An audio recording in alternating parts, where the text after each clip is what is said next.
Hey everybody, what's up? Two big stories today. We got Donovan McNabb and we got Michael Vick. Interesting how the day started off. You had Donovan McNabb get broke off by the Redskins. They gave him a 5-year, $78 million extension, $40 million guaranteed. It's just interesting timing. The last time McNabb played in a game, he was getting benched against the Lions for Rex Grossman. You were hearing all this stuff about him not grasping the terminology as well as Rex Grossman, cardiovascular endurance issues, and then all of a sudden he's getting $40 million guaranteed. It's like, huh?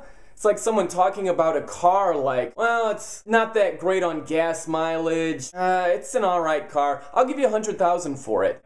What? Where did that come from? All in all, I think it's a good move. McNabb might be there for only a couple of seasons, but going into next year with McNabb is a better situation for the Redskins than going into next year without him. Then we get to Monday Night Football, and we get to Michael Vick. Oh my Lord. This guy, I'll be the first one to admit, I've made a couple of videos. If you look on my channel, I was very, very skeptical about Michael Vick heading into this season. Come on, he hadn't been a starter for 3 seasons. He had limited action last year against anybody playing for the Eagles.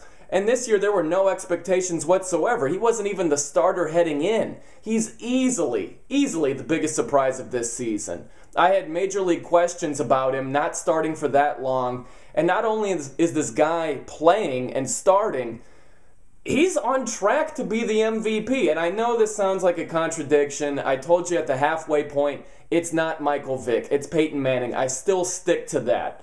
You can use the same logic. Michael Vick missed half of the first half of the season. What are the chances Michael Vick would be the MVP at the end of the season if he only played 8 games? He'd have no shot whatsoever. So, although he wasn't the MVP of the first half, he's still got a shot to be the MVP at the end of the season. If he keeps this up and he only misses, what, a couple of games, he's going to be the MVP. This guy is tearing the league up. He accounted for 6 touchdowns tonight, 4 throwing and 2 rushing.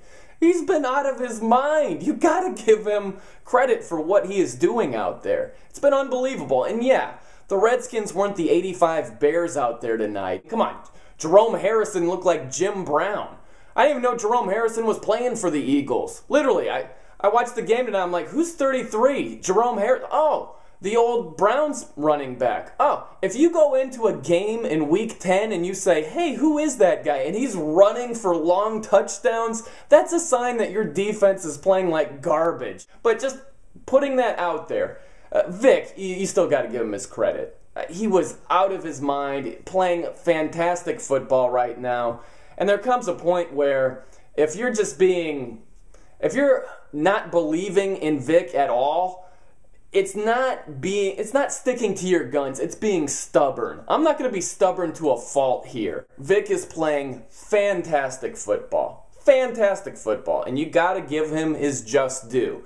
If he continues this, he might be the MVP at the end of the year. I'm Brian No. That's a no-brainer.